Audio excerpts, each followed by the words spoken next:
తిమోతికి రాసిన మొదటి పత్రిక 1వ అధ్యాయము 1 నుంచి 4 వచనాలని మనం చదివేశాం. మరోసారి చదువుతాను, ఆ తర్వాత 5వ వచనం నుంచి మనం ముందు కొనసాగుదాం.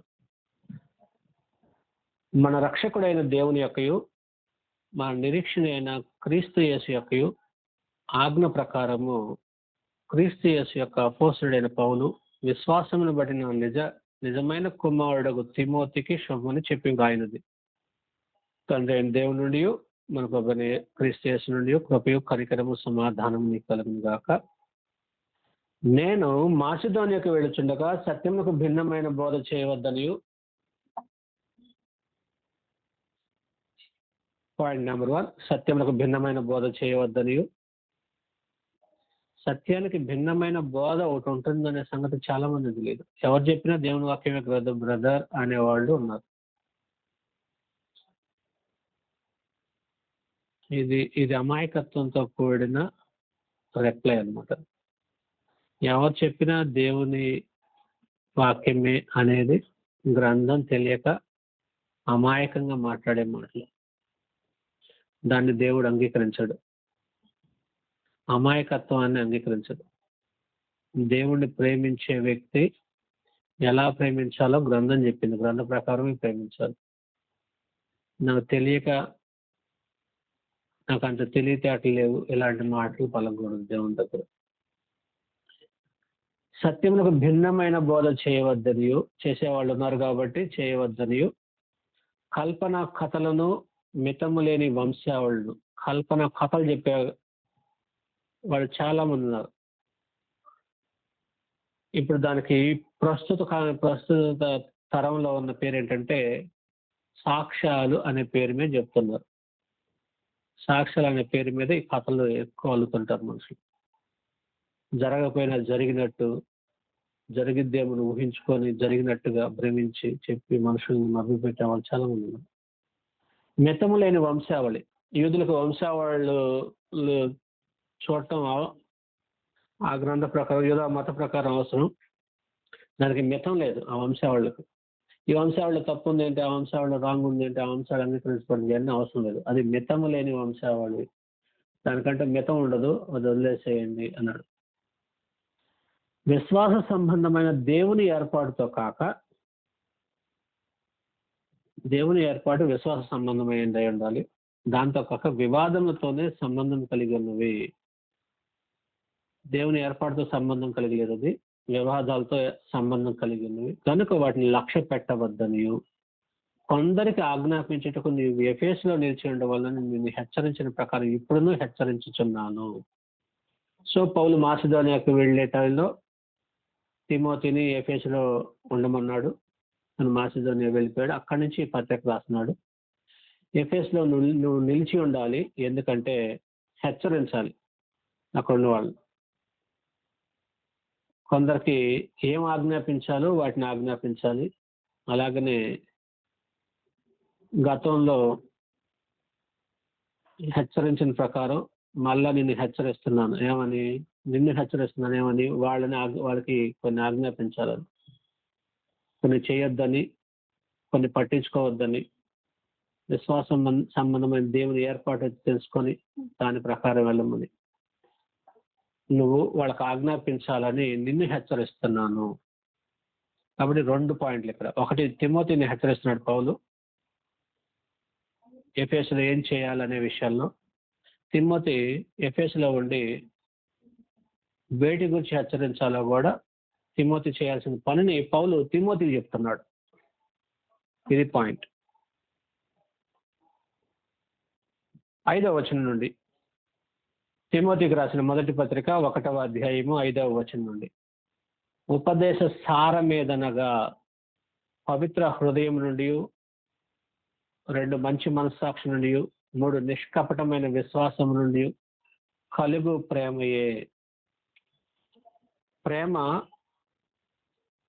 3 పిండితే వచ్చేది, వచ్చే ప్రేమ కావాలన్నాడు. ఉపదేశ సారం అన్నాడు. సారం అంటే ఉపదేశం ఉపదేశిస్తే ఆ ఉపదేశంలో ఏం చెప్పదలుచుకున్నాడో, ఆ ఉపదేశం నుండి ఏం రాబట్టాలనుకున్నాడో, ఉపదేశం యొక్క టార్గెట్ ఏంటో, దాని లక్ష్యం ఏంటో, ఆ లక్ష్యాన్ని సాధిస్తే దాని యొక్క సారాంశం అర్థమైనట్టు అనమాట. నువ్వు వెళ్ళి కరెంటు బిల్లు కట్టిరా అని చెప్పావు అనుకో, ఒక మ్యాటర్ జరిగింది ఇక్కడ. ఆడ కరెంటు బిల్లు కట్టించాడు అనుకో, ఉపదేశం యొక్క సారం ఆడ నెరవేర్చబడింది. దాని సారాంశం ఏంటంటే కరెంటు బిల్లు కట్టడం. చెప్పగానే జరిగింది, అయిపోయింది. కాబట్టి ఉపదేశం మొత్తం, ఇంత ఉపదేశం అపోస్తులు కానీ ప్రవక్తల చేత కానీ దేవుడు ఇంత ఉపదేశాన్ని ఇచ్చాడు. ఎందుకు అంటే దాని సారాంశం ఏంటంటే, దాని యొక్క సారం, దాన్ని పిండితే వచ్చే జ్యూస్ ఏంటంటే పవిత్ర హృదయం నుండి అన్నాడు. హృదయం పవిత్రమైన హృదయమే ఉండాలి. పవిత్ర హృదయం అంటే పసిపిల్లలకు ఎలాంటి హృదయం ఉంటుందో అలాంటి హృదయం. చెడుకు తావులేని హృదయం. హృదయాన్ని ధననిధితో కూడా పోల్చబడింది. మంచి ధననిధిలో నుంచి మంచి విషయములను, చెడ్డ ధననిధిలోంచి చెడ్డ విషయాలను తీసుకొస్తాడు అని చెప్పాడు. ఎక్కడుందంటే ఈ మాట? మత్తయి సువార్త. హృదయం ధననిధితో పోల్చబడింది. హృదయంలో నుంచి బయటకు వచ్చేదాన్ని బట్టే మన హృదయం పవిత్రమైందో అపవిత్రమైందో తెలుస్తుంది. మత్తయి సువార్త 12వ అధ్యాయము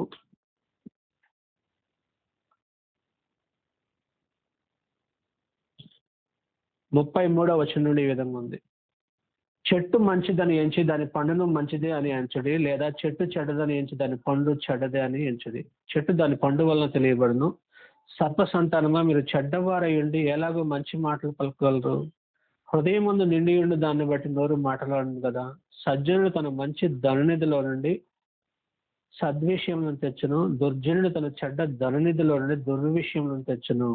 నేను మీతో చెప్పున్నదేమనగా, మనుషుడు పలుకు వ్యర్థమైన ప్రతి మాటను గూర్చి విమర్శ దినం లెక్క చెప్పవలసి ఉండును అన్నాడు. హృదయాన్ని ధననిధితో పోల్చాడు. మంచి ధననిధి, చెడ్డ ధననిధి అనే దాంతో పోల్చాడు. పవిత్ర హృదయం నుండి రావాలి. ఏం రావాలి? ప్రేమ. అపవిత్రమైన హృదయం నుంచి కాదు. హృదయాన్ని పాడు చేసుకున్న ఉన్నారు. మనం ఆదికాండం చదివాం కదా, 6వ అధ్యాయం.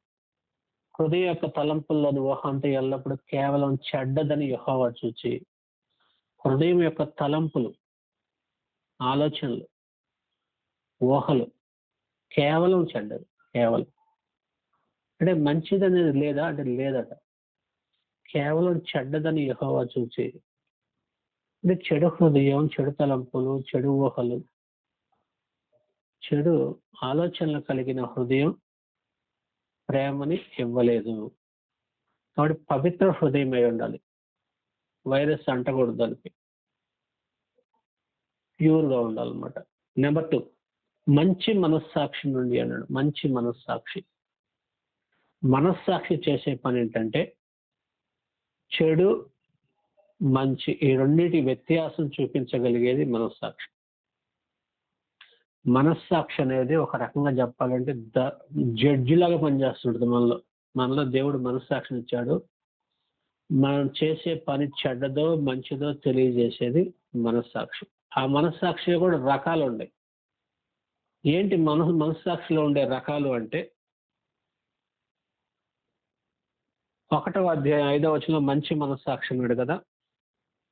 1వ అధ్యాయం 18వ వచనం చూడండి. 18వ వచనం, నా కుమారుడా తిమోతి, నీవు విశ్వాసమును మంచి మనస్సాక్షి కలిగిన వాడవై నిన్ను గూర్చి ముందుగా చెప్పబడిన ప్రవచనం చొప్పున ఈ మంచి పోరాటము పోరాడవలనని వాటిని బట్టి ఈ ఆజ్ఞను నీకు అప్పగించుతున్నాను అని 19వ వచనంలో ఇంకొక విధమైన మనస్సాక్షి గురించి చెప్తాడు. అట్టి మనస్సాక్షిని కొందరు త్రోసివేసి విశ్వాస విషయమై ఓడ బద్దలైపోయిన వారి వల్ల చెడి ఉన్నారు అన్న. విశ్వాసాన్ని మనస్సాక్షిని త్రోసివేస్తున్నారు కొంతమంది. మనస్సాక్షిని త్రోసివేయటం అంటే ఏంటంటే, ఏదైనా ఒక పని చేసేటప్పుడు అది రాంగ్ అనుకో, మనస్సాక్షి హెచ్చరిస్తుంది. బలంగా హెచ్చరిస్తుంది. మనస్సాక్షి చెప్పినా, అడ్డుకున్నా నువ్వు దాన్ని త్రోసేసి చేసావనుకో, ఆ చెడుని రెండోసారి మళ్ళీ అదే చెడ్డ పని చేసేటప్పుడు నీ మనస్సాక్షి బలహీనమైపోద్ది. అంత స్ట్రాంగ్‌గా నిన్ను ఇంక అపోజ్ చేయదు. ఎందుకంటే ఒకసారి నువ్వు త్రోసేసావు కాబట్టి, ఆ మనస్సాక్షిని అవమానించావు కాబట్టి, అగౌరవపరిచావు కాబట్టి, ఆ మనస్సాక్షి నెక్స్ట్ టైము మళ్ళీ స్ట్రాంగ్‌గా నీకు చెప్పటానికి వెనకాడిద్ది. అది వీక్ అయిపోయింది. త్రోసివేస్తున్న 2 సార్లు, 3 సార్లు అలా త్రోసేసావనుకో, మనస్సాక్షికి ఏమవుద్దో తెలుసా? మనస్సాక్షికి వాత వేయబడుద్ది. అంటే ఇక మనస్సాక్షి ఇక పని చేయదు. మనస్సాక్షి వాత వేయబడిన మనస్సాక్షి గురించి ఎక్కడుందంటే 4వ అధ్యాయం 3వ వచనం చూడండి. 4వ అధ్యాయము 3వ వచనం. 1 నుంచి చదువుతున్నాను. 4వ అధ్యాయం 1 నుంచి. అయితే కడవరి దినముల్లో కొందరు అబద్ధికుల వేషధారణ వలన మోసపరుచు ఆత్మల యందును దయ్యముల బోధయందును లక్ష్యముంచి విశ్వాస భ్రష్టులగుదురని ఆత్మ తేటగా చెప్పుచున్నాడు. ఆ అబద్ధికులు వాత వేయబడిన మనస్సాక్షి గలవారై అన్నాడు. వాత వేయబడిన మనస్సాక్షి అంటే చర్మానికి స్పర్శ ఉంటుంది కదా, ఒకసారి వాత వేసామనుకో, ఆ వాత పడిన దగ్గర చర్మానికి స్పర్శ అనేది అంతగా ఉండదు. అంటే అక్కడ వేడి వచ్చినా చలి వచ్చినా అంతగా గుర్తించలేదు. అలాగనే మనస్సాక్షికి వాత వేయబడితే చేస్తున్న పని మంచిదో చెడ్డదో ఇక అది చెప్పలేదు. ఎందుకంటే దానికి ఆ తారతమ్యం తెలియదు. వాత వేయబడిన మనస్సాక్షి అంటే వాత వేయబడిన మనస్సాక్షిని మనిషి వాత వేయబడే అంతవరకు మనస్సాక్షిని త్రోసేయకూడదు. 3వ అధ్యాయం తిమోతికి రాసిన మొదటి పత్రిక 3వ అధ్యాయము 9వ వచనం. 3:9 విశ్వాస మర్మమును పవిత్రమైన మనస్సాక్షితో గైకొను వారై ఉండవలెను. పవిత్రమైన మనస్సాక్షి గురించి మాట్లాడాడు.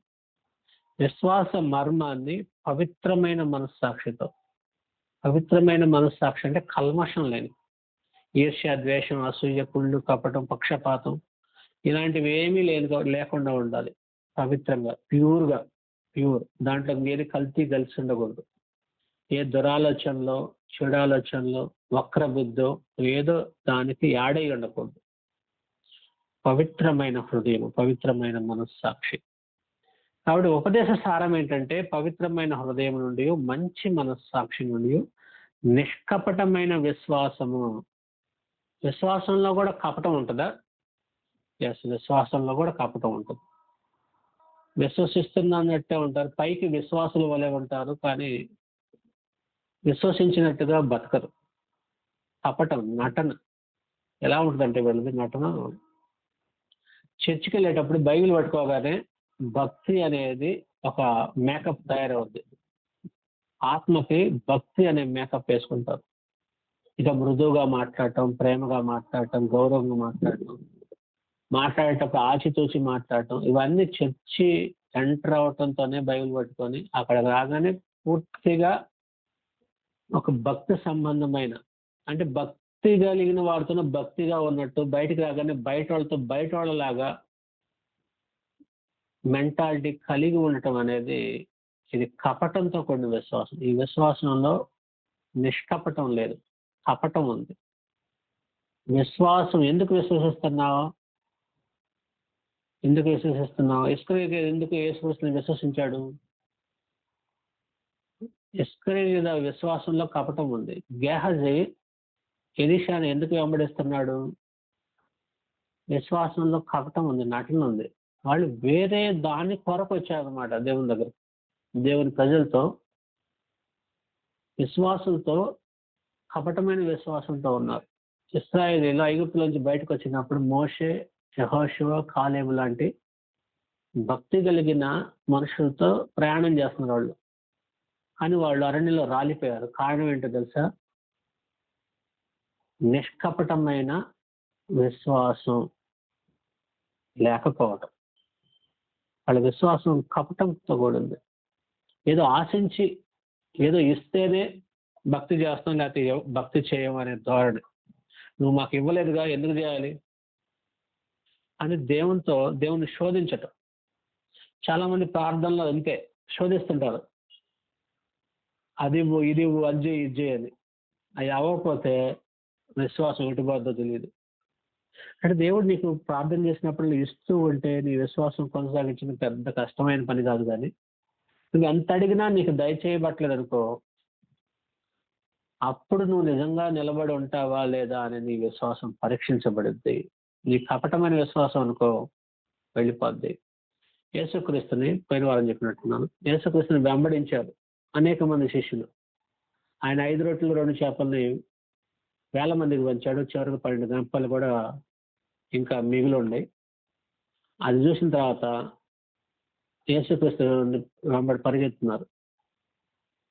పరిగెత్తుంటే మీరు ఈ సూచక క్రియ చూసినందుకు మీరు నన్ను వెంబడించట్లేదు, తిరిగి తృప్తి పొందినందువల్లే నన్ను వెంబడిస్తున్నారు. అంటే మీకు కావాల్సిన శరీర అవసరాలు తీరుతున్నాయి కాబట్టి నన్ను వెంబడిస్తున్నారు. నేను తీర్చలేదు అనుకో ఏం చేస్తారు?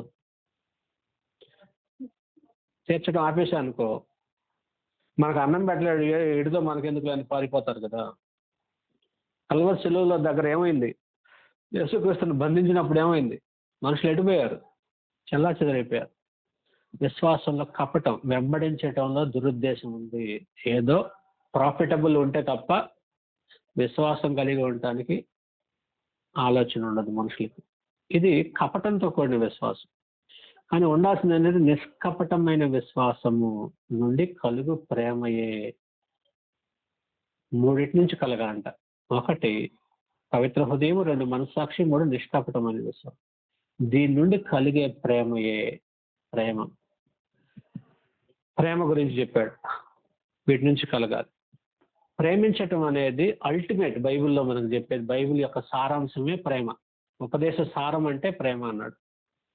అంటే నువ్వు సిద్ధాంతాలు నమ్మినా నమ్మకపోయినా, నువ్వు పాటించినా పాటించకపోయినా, నువ్వు మాత్రం ఖచ్చితంగా చేయాల్సిన 2 పనులు ఏంటంటే, 1 నీ దేవుడైన యెహోవాని ప్రేమించాలి, 2 నిన్ను వల్ల నీ పొరుగు అని ప్రేమించాలి. యేసుక్రీస్తు దగ్గరికి ఒక శాస్త్రి వచ్చాడు. నిత్య జీవానికి వారసుడు అవడానికి నేనేం చేయాలయ్యా అని అడిగాడు. అప్పుడు యేసుక్రీస్తు చెప్తున్నాడు, మార్కు సువార్త 12వ అధ్యాయము 28వ వచనం. మార్కు సువార్త 12వ అధ్యాయం 28వ వచనం. శాస్త్రంలో ఒకడు వచ్చి వారు తర్కించడం విని ఆయన వారికి బాగా ఉత్తరం ఇచ్చాడని గ్రహించి, ఆజ్ఞలన్నింటిలో ప్రధానమైనది ఏదని అడిగాను. అందుకు యేసు, ప్రధానమైనది ఏదనగా, ఓ ఇశ్రాయేలు వినుము, మన దేవుడైన ప్రభు అద్వితీయుడగు ప్రభు. నీవు నీ పూర్ణ హృదయంతోనూ, పూర్ణాత్మతోనూ, నీ పూర్ణ వివేకంతోనూ, పూర్ణ బలంతో యెహోవాను ప్రేమింపవలనదే ప్రధానమైన ఆజ్ఞ అన్నాడు. ఇది ద్వితీయోపదేశకాండం 6వ అధ్యాయం 4వ వచనంలో ఉన్న మాటలు. ఇది యేసుక్రీస్తు ధర్మశాస్త్రంలో ఉన్న ఆజ్ఞను చూపిస్తున్నాడు అతనికి. ద్వితీయోపదేశకాండం 6వ అధ్యాయం 4వ వచనాన్ని చూపిస్తున్నాడు. ఇవే అక్కడ ప్రభు అని పెద్ద అక్షరాలతో ఉంది కదా, అక్కడ యెహోవా అని ఉంటుంది అక్కడ పాత నిబంధనలో. కాబట్టి తండ్రికి సంబంధించింది. ఇశ్రాయేలు వినుము, దీన్ని క్షమ అంటారు అనమాట. ఇశ్రాయేల్ ఖచ్చితంగా ముమ్మారు ప్రార్థన చేసేటప్పుడు ఈ వచనాన్ని వల్లెవేస్తారు వాళ్ళు. ఇశ్రాయేల్ యొక్క జీవితంలో ప్రతి భక్తి కలిగిన యూదుడు 3 సార్లు మోకాళ్ళుని యెరూషలేము వైపు తిరిగి ప్రార్థన చేసేటప్పుడు ఈ క్షమ పలుకుతారు అనమాట. ఇందా చెప్పానే, దేవుని విశ్వసించేవాడు అమాయకంగా ఉండకూడదు, తెలివి తక్కువగా ఉంటే కుదరదు. ఎందుకంటే ఇక్కడ చెప్పిన వచనం అదే, ఈ దేవుడైన యెహోవాను పూర్ణ హృదయంతోనూ, పూర్ణ ఆత్మతోనూ, పూర్ణ వివేకముతోనూ అన్నాడు. వివేకం లేకుండా అవివేకిగా ఉండి నేను దేవుణ్ణి ప్రేమిస్తున్నానంటే ఈ తెలివి తక్కువతనంతో ఆలోచించే ప్రతిదీ రైట్ అవ్వదు. ప్రేమించేటప్పుడు వివేకం ఉండాలి, పూర్ణ బలంతో దేవుడైన యెహోవాను ప్రేమించాలి. నిన్ను వల్ల నీ పొరుగు వాడిని ప్రేమించాలని 2వ ఆజ్ఞ. 30వ వచనంలో చెప్పాడు. 31. రెండవది, నీవు నిన్ను వల్ల నీ పొరుగు వాడిని ప్రేమించాలని అన్నది 2వ ఆజ్ఞ. వీటికంటే ముఖ్యమైన ఆజ్ఞ మరేదీ లేదని అతనితో చెప్పాను. ఈ 2 ఆజ్ఞల కంటే బైబిల్లో ఇంకెంతకంటే ప్రాముఖ్యమైన ఆజ్ఞలు ఇంకేమి ఉండవు బైబిల్లో. పొరుగు వాడిని ప్రేమించటం అంటే పొరుగు వాడికి కీడు చేయకుండా ఉండటం అంటే ప్రేమించటమే. అంతకంటే ప్రాముఖ్యమైన ఆజ్ఞ ఉంది. రోమపత్రిక 13వ అధ్యాయము, రోమపత్రిక 13వ అధ్యాయం 8వ వచనం. ఒకరినొకడు ప్రేమించట విషయంలో తప్ప మరేవియూ ఎవరికి అచ్చి ఉండవద్దు. పొరుగు అని ప్రేమించేవాడే ధర్మశాస్త్రం నెరవేర్చినవాడు. ఎలాగనగా వ్యభిచరించవద్దు, నరహత్య చేయవద్దు, దొంగిలవద్దు, ఆశింపవద్దు అన్న మరి ఆజ్ఞలు ఉన్నాయల్లా అది నిన్ను వల్లే నీ పొరుగు అని ప్రేమించవాలన్న వాక్యంలో సంక్షేపంగా ఇమిడి ఉన్నవి అన్నాడు. ప్రేమ పొరుగువానికి కీడు చేయదు గనుక ప్రేమ కలిగి ఉన్నట్టు ధర్మశాస్త్రం నెరవేర్చుటే అన్నాడు. ప్రేమ పొరుగువానికి కీడు చేయదు. ప్రేమించేవాడికి అసలు ధర్మశాస్త్రంతో పనే లేదు. వ్యభిచరించవద్దు అని వాడికి చెప్పాల్సిన అవసరం లేదు. నరహత్య చేయవద్దు, దొంగిలవద్దు అనేది. ఎందుకంటే వ్యభిచారం చేస్తున్నాడంటే పొరుగువానికి మోసం చేస్తున్నాడు, పొరుగువానికి అన్యాయం చేస్తున్నాడు. నరహత్య చేస్తున్నాడంటే పొరుగువానికి కీడు చేస్తున్నాడు. దొంగతనం చేస్తున్నాడంటే కీడు చేస్తున్నాడు. కాబట్టి ఇంకేదైనా ఆజ్ఞ ఉంటే ధర్మశాస్త్రం అది పొరుగువారికి కీడు చేయకుండా ఉండటం కోసం ఇవ్వబడింది. కాబట్టి పొరుగువాన్ని ప్రేమించేవాడు, ఒకరినొకడు ప్రేమించేవాడు ధర్మశాస్త్రం నెరవేర్చిన వాడే అన్నాడు. ఉపదేశం యొక్క సారాంశం అదే. దేవుణ్ణి ప్రేమించాలి, అలాగే నీ పొరుగు వాడిని ప్రేమించాలి. అన్ని ఆజ్ఞలు ఈ 2 ఆజ్ఞలు ఇమిడి ఉన్నాయి. ఆవిడ ప్రేమించడం తెలిస్తే చాలు, నీకు దేవుడు అర్థమవుతాడు, యేసుక్రీస్తు అర్థమైపోతాడు. ప్రేమించడం నేర్చుకోమని అపోస్తలుల యొక్క తీవ్రమైన బోధది. ప్రేమించండి, మతాలు సిద్ధాంతాలని కొట్టుకోవద్దు. నీ ప్రేమ ఉందా? మీరు మాట్లాడుకునే విషయాల్లో ప్రేమ ఉందా? సహోదరుల పట్ల ప్రేమ ఉందా? ఆ తర్వాత గ్రంథం తెలియపోయినా ప్రేమతో గ్రంథం నేర్పించే ఆలోచన ఉందా? ఓపికతో బతిమిలాడు చెప్పే మనసు ఉందా? ఇదే పాయింట్. ఓకే, తిమోతికి రాసిన మొదటి పత్రిక 1వ అధ్యాయం 6వ వచనంలోకి వచ్చేద్దాం. కొందరు వీటిని మానుకొని, వేటిని 5వ వచనంలో చెప్పిన వాటిని మానుకొని తొలగిపోయి తాము చెప్పు వాటిని ఎన్నో నిశ్చయమంటూ రూఢిగా పలుకు వాటిని ఎన్నో గ్రహింపక పోయినను ధర్మశాస్త్రోపదేశకులై ఉండగోరి నిష్ప్రయోజనమైన ముచ్చటలకు తిరిగిరి. వీటిని మానుకున్నారు, కొంతమంది తొలగిపోయారు. తాము చెప్పే వాటిని కానీ నిశ్చయమైన రూఢిగా పలుకు వాటిని గ్రహించలేదు. వాడు గ్రహించిన వాటిని కూడా బోధిస్తారు. మానుకున్న వాళ్ళకి వీటిని గ్రహించే అవకాశం ఉండదు. అయినా సరే ధర్మశాస్త్ర ఉపదేశకులై ఉండగోరి, కొంతమందికి బైబిల్ చెప్పడం ఎంత ఉబలాటం, పాటించటం ఏది గొప్పది? పాటించడం గొప్పదా? బోధించడం గొప్పదా? నువ్వు బోధించే సామర్థ్యం లేకపోయినా నువ్వు పాటిస్తూ ఉంటే నీ జీవితం ఒక సువార్త అవుతుంది. అబ్రహాం జీవితం అనేక మందికి సువార్త, ఇస్సాకు జీవితం అనేక మంది జీవితాల నుంచి సువార్త వెదజల్లింది. సువాసన వెదజల్లబడింది. ఎలా జీవించాలో, ఎలా ప్రవర్తించాలో అబ్రహాం దగ్గరున్న మనుషులు ఎవరికి తెలియదు. అబ్రహాముని బట్టి జీవించారు. అబ్రహామును బట్టి అబ్రహాం ఎలా మాట్లాడతాడో, ఎలా వ్యవహరిస్తాడో, ఎలా ప్రవర్తిస్తాడో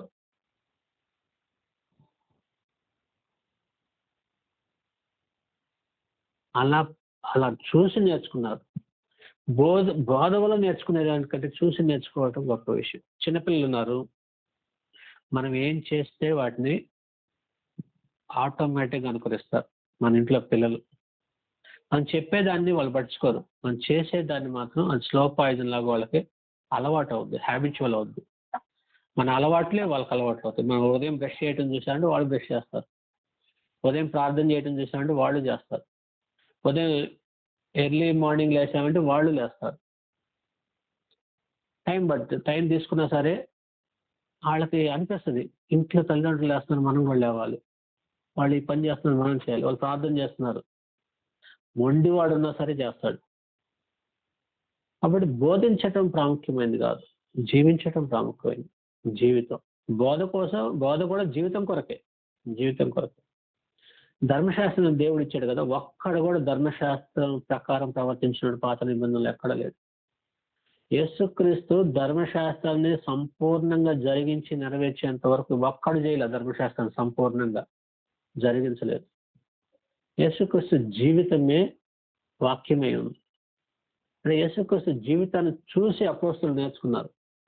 ఆయన బోధ కంటే ఆయన ప్రవర్తనని, ఆయన నైజాన్ని, ఆయన యాటిట్యూడ్‌ని, ఆయన అలవాట్లని, ఆయన మనస్సుని, ఆయన వ్యవహరించే తీరు, మంచివాళ్ళతో, స్నేహితులతో, ఇరుగు పొరుగు వారితో, శత్రువులతో, ద్వేషించే వారితో, పాపం చేసేవారితో, వ్యభిచారం చేసేవాడితో, సుంకం వసూలు చేసే దుర్మార్గులతో, వీళ్ళందరితో కూడా ఎలా వ్యవహరిస్తున్నాడు?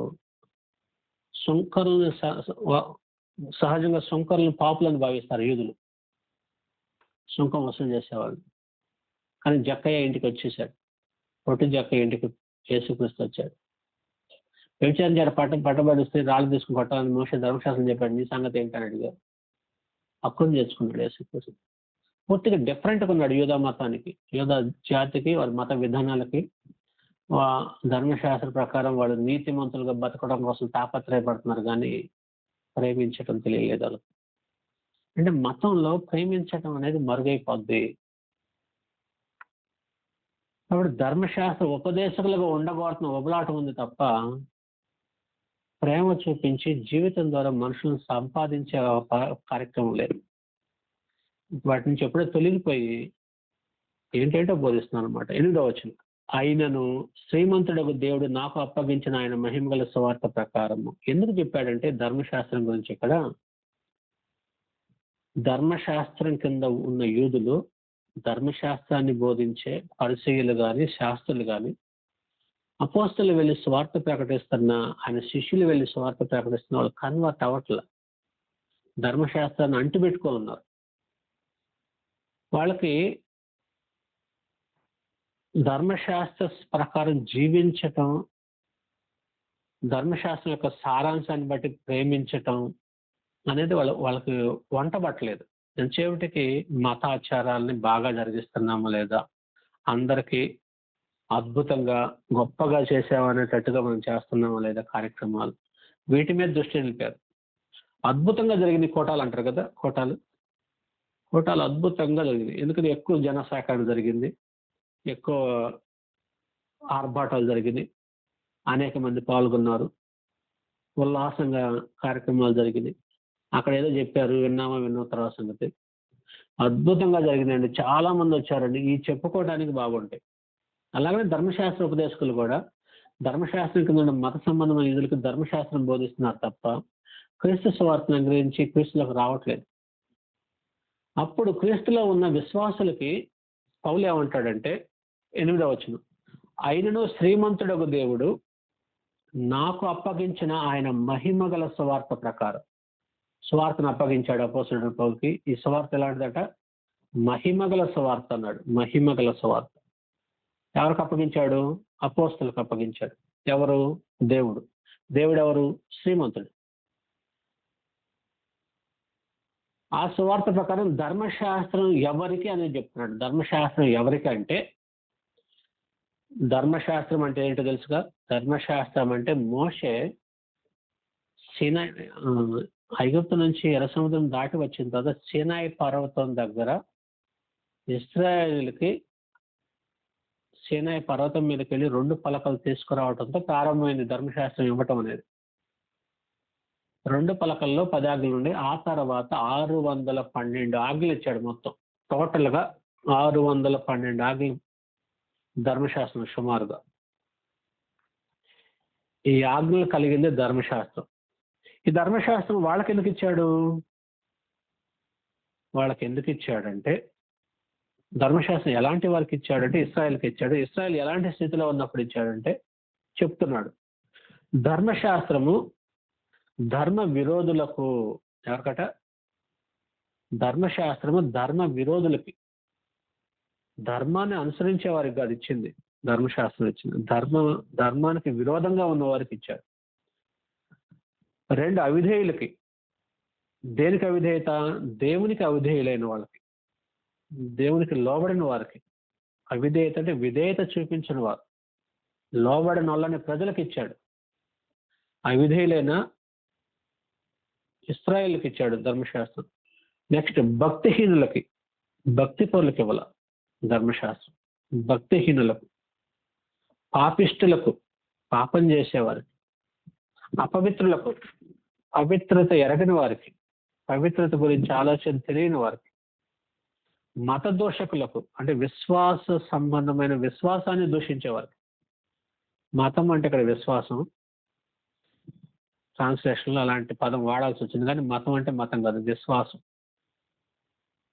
విశ్వాస సంబంధంలో దూషించేవాళ్ళు మత దోషకులు అంటే. పుట్టినోట్లో భ్రష్టులకు అన్నాడు.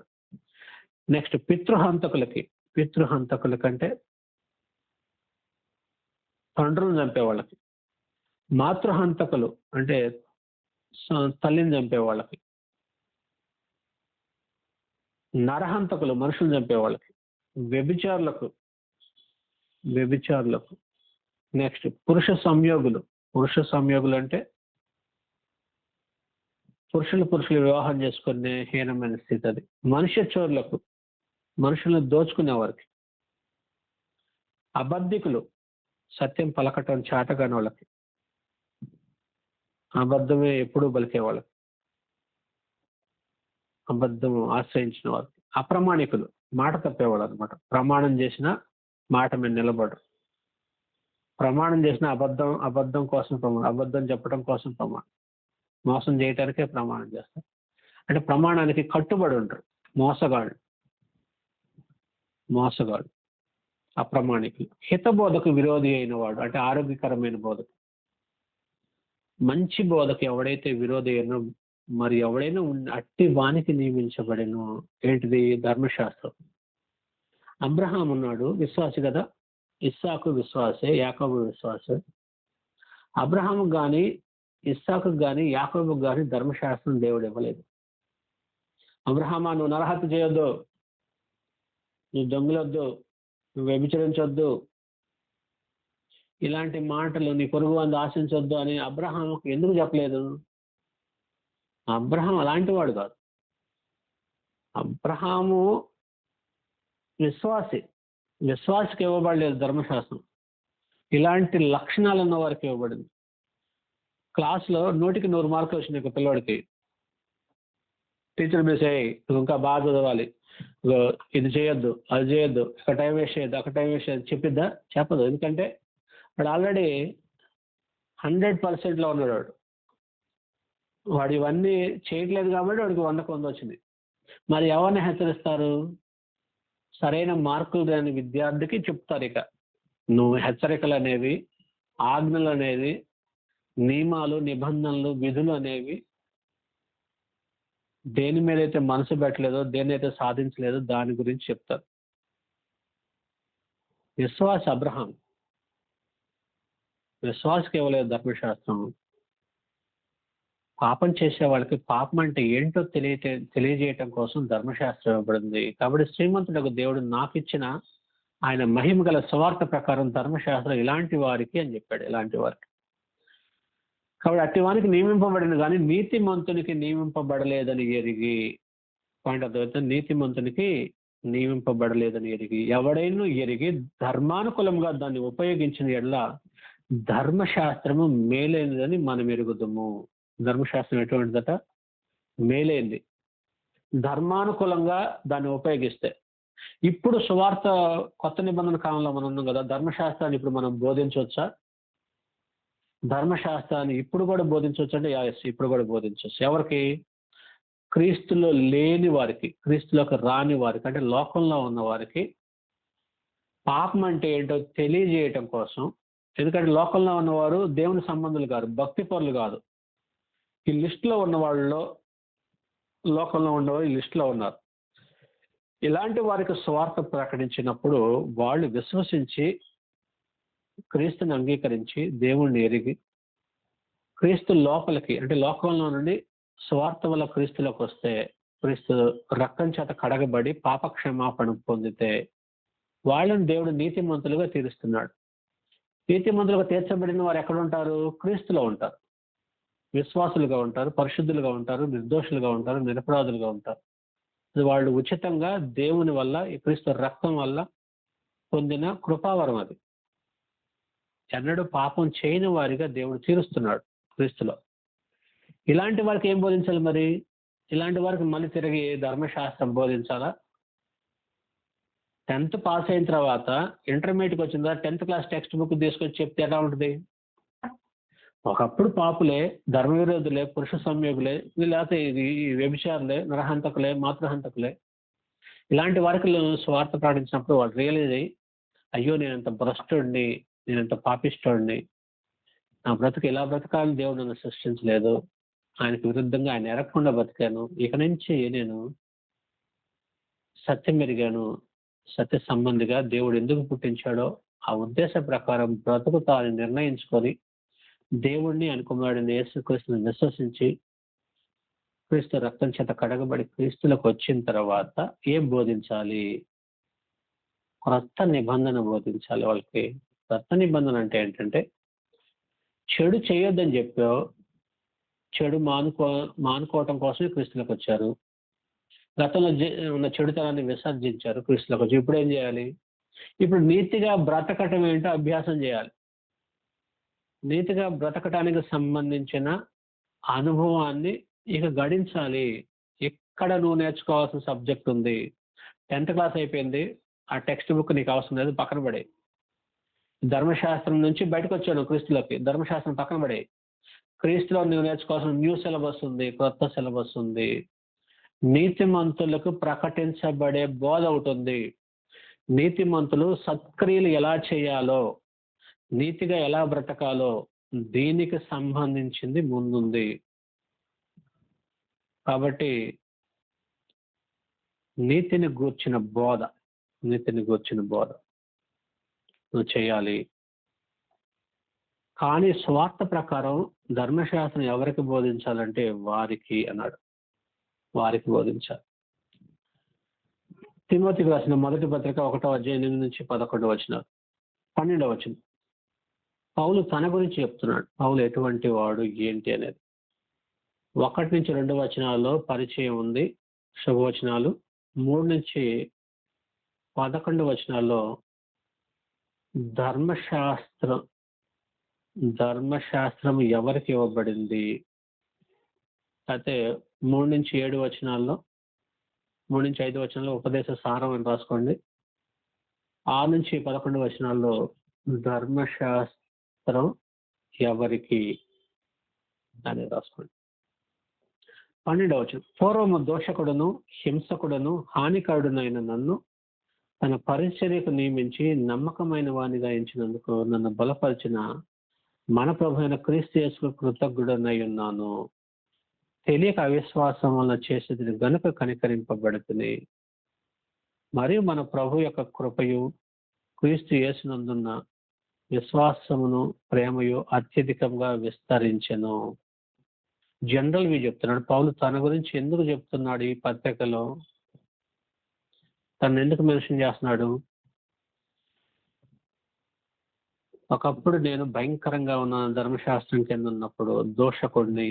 ఎవరు దూషించాడు పౌలు? సంఘాన్ని దూషించాడు, సంఘాన్ని హింసించాడు, హానికరుడు, సంఘానికి, పరిశుద్ధులకు హానికరుడు, విశ్వాసులకు హానికరుడు. ఇలాంటి నన్ను తన పరిచర్యకు నియమించి నమ్మకమైన వానిగా ఎంచినందుకు, దేన్ని పడగొడదాం అనుకున్నాడో దాన్ని కట్టేవాడిగా చేసుకున్నాడు దేవుడు.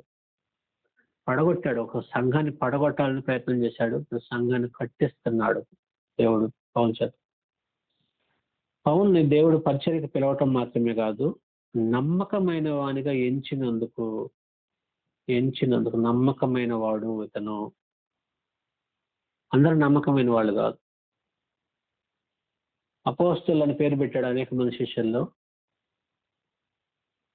12 మందికి అపోస్తలుని పేరు పెట్టాడు, వాళ్ళలో ఒకడు నమ్మకమైన వాడుగా. ఇంకా చెప్పాలంటే సిలువ టైంలో 11 మంది కూడా యేసుక్రీస్తు ఎవరో మాకు తెలియదు అన్నట్టుగా ప్రవర్తించారు.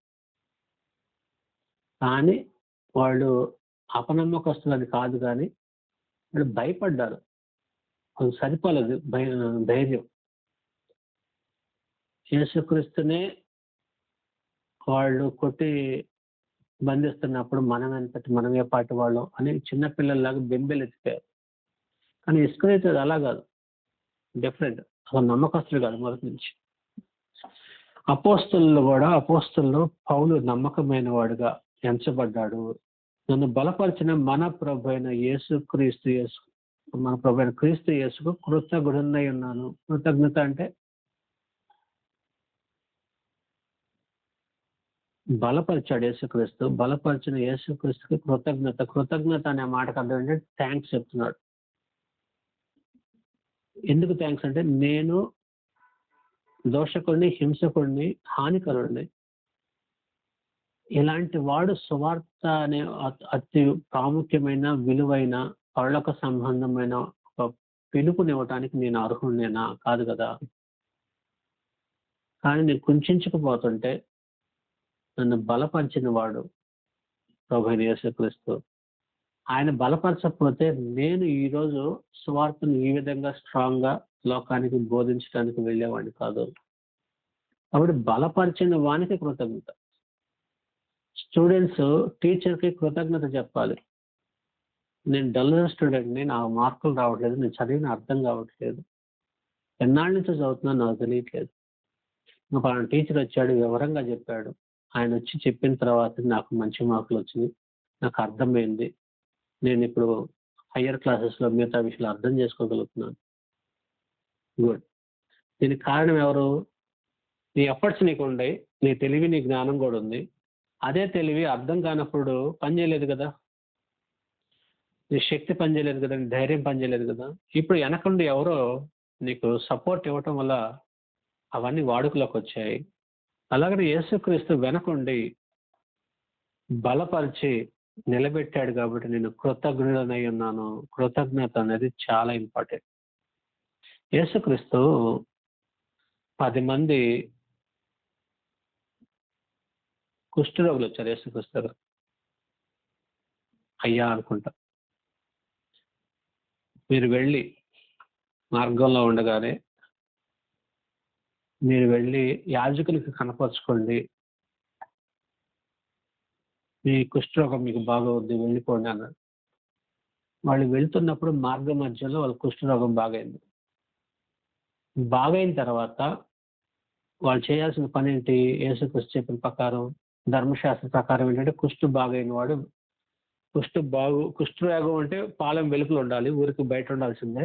కుష్ఠరోగం తగ్గిన తర్వాత యాజకుడికి కనపరుచుకున్న తర్వాత యాజకుడు ఓకే చేయాలి, కుష్ఠరోగం లేదు, పొడలేదు, ఏం లేదు, ఇక ప్రజలతో కలిసి ఉండొచ్చు అని వాళ్ళు ఓకే అన్న తర్వాత అప్పుడు ఏం చేస్తారంటే కానుక పెట్టెలో కానుక సమర్పించుకొని దేవునికి అప్పుడు పాలెంలోకి ప్రవేశిస్తారు.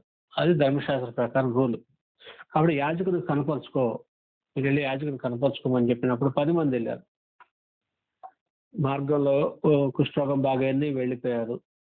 యాజకుని కనపరుచుకోవడానికి యేసుక్రీస్తు చెప్పినట్టే వెళ్ళిపోయారు. ఒక్కడు మాత్రం వెళ్ళలేదు. వాడేం చేశాడంటే ఆగి వెనక్కి తిరిగి వచ్చి యేసుక్రీస్తు యొక్క పాదాల మీద పడి ప్రభువా అని కృతజ్ఞత తెలియజేశాడు. యేసుక్రీస్తు ఆ 90 ఏరి అన్నాడు, ఆ 9 మంది ఏరి అన్నాడు. కృతజ్ఞత లేని 9 మంది. చెప్పినట్టు చేశాం కదా, చెప్పినట్టు చేశారు, కృతజ్ఞత ఎక్కడుంది? కృతజ్ఞత అనేది చాలా ఇంపార్టెంట్, చాలా వాల్యుబుల్. చిన్న మేలు చేసినా థ్యాంక్స్ చెప్పాల్సిందే. థ్యాంక్స్ నోటి మాటతో కాకుండా క్రియరూపంతో చెప్తే అది ఇంకా అది కపటం కాదు, అది యథార్థత వద్దు. యథార్థత క్రియల్లో చెప్పాలి. నాకు మేలు చేశాడండి అని చెప్పినంత మాత్రాన నీకు మేలు చేసిన వ్యక్తికి నువ్వు చేసింది ఏం లేదు. కృతజ్ఞత అనేది క్రియారూపంలో ఉంటే అది మేలు. కృతజ్ఞత కలిగి ఉండాల్సిందే ప్రతి మనిషి. యేసుక్రీస్తుకు నేను కృతజ్ఞుడనై ఉన్నాను. తెలియక అవిశ్వాసం వల్ల చేసేది గనుక కనికరింపబడుతుంది. తెలియక అవిశ్వాసం వల్ల చేశాడు. ఏంటి? సత్యం తెలియక అవిశ్వాసం వల్ల చేశాడు. సత్యం తెలిసిన కాంచి సత్యాన్ని తృణీకరించాల. చాలా మంది ఏదో సత్యం చెప్తే గర్వంతో, హృదయ కాఠిన్యంతో దాన్ని తృణీకరించారు. అపోస్తలుడైన పౌలు తెలియలేదు కాబట్టి తెలియనప్పుడు తెలియనట్టుగా ప్రవర్తించాడు. తెలుసుకున్న తర్వాత దాన్ని అంగీకరించాడు, గ్రహించాడు, కాబట్టి కనికరించబడ్డాడు. సువార్తను అంగీకరించడం వల్ల కనికరించబడ్డాడు కాబట్టి కనికరించబడుతుంది. మరియు మన ప్రభు యొక్క కృపయు క్రీస్తు యేసునందున్న విశ్వాసమును ప్రేమయు అత్యధికంగా విస్తరించును. కనికరించబడిన తర్వాత జరిగిన ప్రోగ్రెస్ అది. డెవలప్మెంట్ ఏంటంటే క్రీస్తు కృప నా మీద ఇంకెక్కువగా విస్తరించింది. ఆయన ఎందున్న విశ్వాసము ప్రేమ రెండు పెరిగింది. అధికంగా కాదు. అధికం అంటేనే చాలా.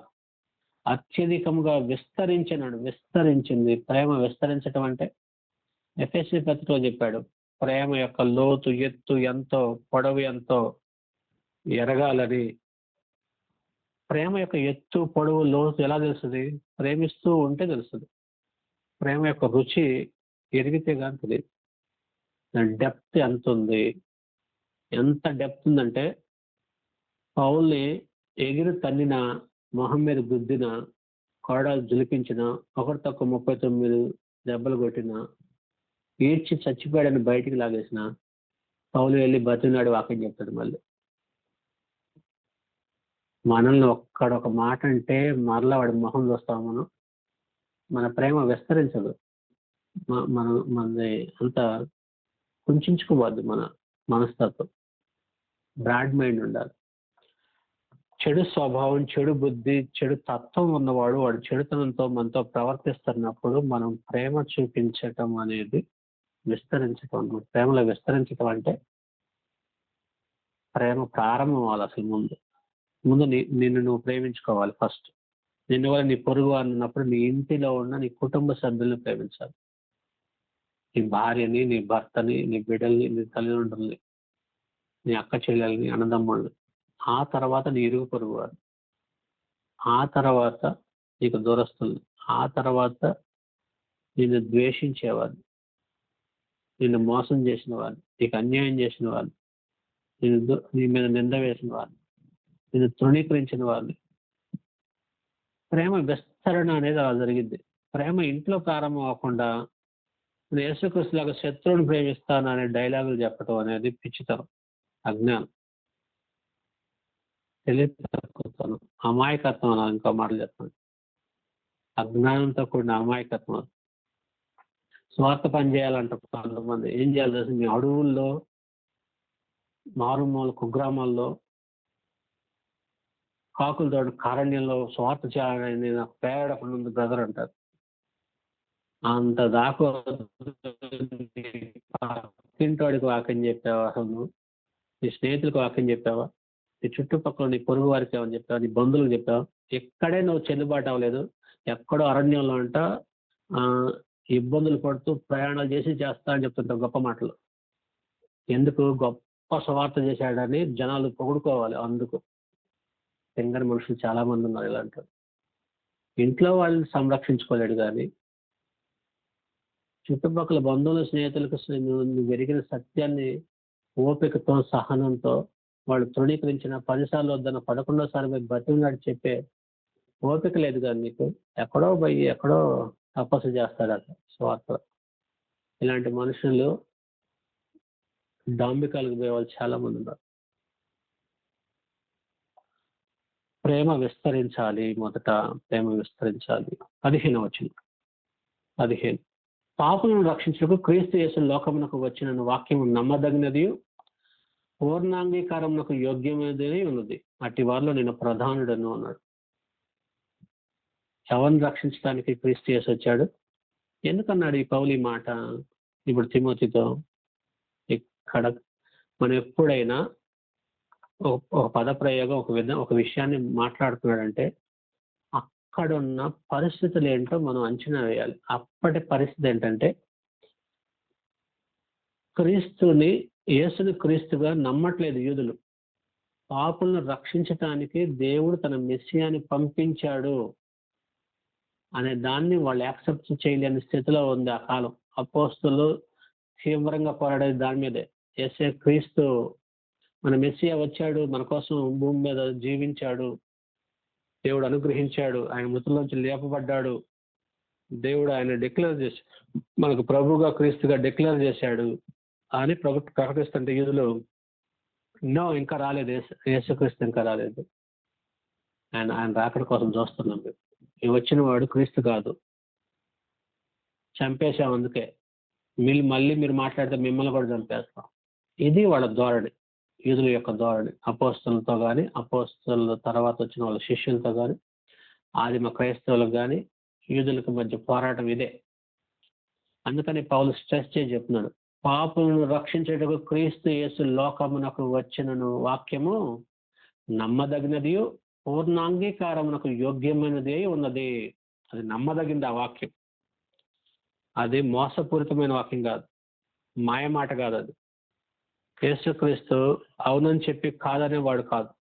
ఆయన ఆయన వచ్చాడనే వాక్యం అనేది నమ్మదగింది అన్నాడు. కొరింథీయులకు రాసిన రెండవ పత్రిక 1వ అధ్యాయము